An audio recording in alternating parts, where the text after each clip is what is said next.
অনুপাত ও সমানুপাতের অঙ্ক, একটা অঙ্ক যেটা প্রায় পরীক্ষাতে পড়ে, সেটা হচ্ছে সুরেশ ও অজয়ের মোট ওজন 120 কেজি, সুরেশের ওজন অজয়ের ওজনের থেকে 30 কেজি বেশি, তাহলে অজয় ও সুরেশের ওজনের অনুপাত কত?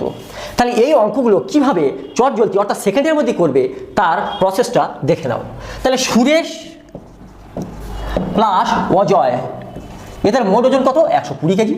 আর তাদের difference Suresh minus Ajay 30 KG. তাহলে দেখো দুজনার ওজনের যোগফল বলে দিয়েছে আর দুজনের ওজনের বিয়োগফল বলে দিয়েছে।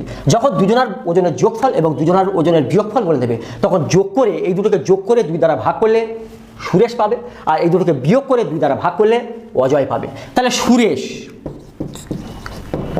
120 প্লাস 30/2 অর্থাৎ 75, আর অজয় 120 মাইনাস 30/2, তাহলে কত হচ্ছে?